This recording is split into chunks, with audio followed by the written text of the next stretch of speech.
I watched your arrival in AEW of interest and followed your career over the last couple of years. I mean, you obviously had, a very high profile debut in that tag match with Cody Rhodes and, Yeah. Getting the win in your debut. Like, what are your memories like of your arrival in AEW?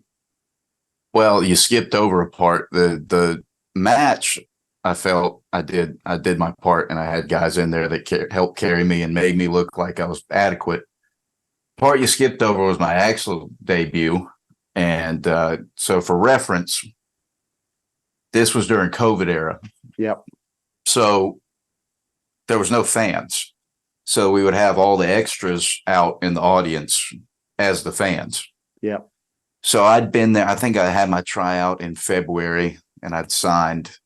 And for the first 6 months, I was just supposed to be out there and watch every match. That was my job. That was my job description, and just wait to be called. So every 2 weeks, I'd be out there in the crowd watching all these matches, and we'd go from like 3 or 4 in the afternoon to 2 a.m. at night. Sometimes it was brutal. Wow. It was a lot of guys got hurt later because it wasn't a good setup. But I understood why they had to do it. They had to do content, but it was just a lot. So I would be sitting out there, and every time I was new, so I would be wearing it's in Jacksonville, Florida, so it's muggy. So I'd be wearing polo shirt, but I'd also be wearing super short shorts and loafers because it was hot. Yeah. And I wanted to be comfortable. I wasn't wearing jeans or anything like that.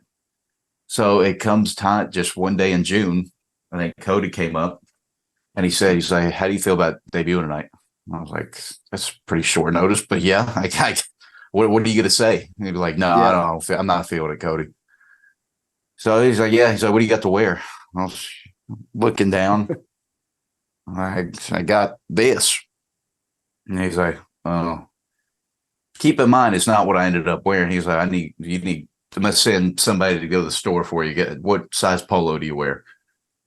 And I'm like, about an XL, maybe a large. He's like, all right, we're going to do a medium. Because in his mind, the idea behind it was Cody's such a fan of the business. He was thinking of my dad in those Horseman promos with the tight polo across the chest, and the arms were all jacked up, and everybody was looking good with the watches and the glasses.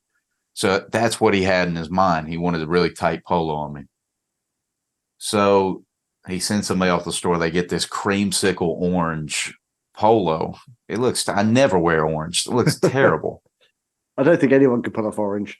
No, unless you got maybe dark hair, maybe, but blonde, no go. So he's like, all right, wear that. I'm like, okay.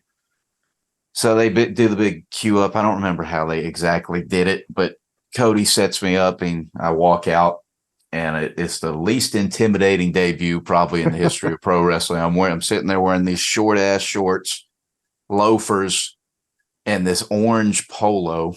And I didn't even fill it out like I think Cody wanted me to fill it out.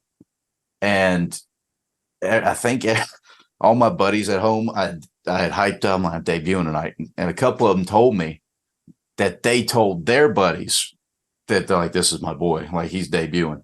Yeah. And when I came out, I guess a couple of them said, the buddies said to my friends, they're like, well, where is he? Is he coming out? Who's this guy? Is he? So, and I saw all the fallout on the internet of me just getting roasted from everything looking like a pool boy to a caddy to a yacht club guy. And I think it might be up there behind Shockmaster as one of the least executed debuts of all time.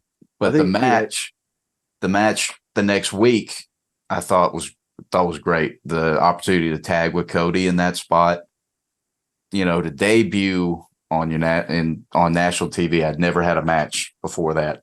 I was just practicing, never in front of people.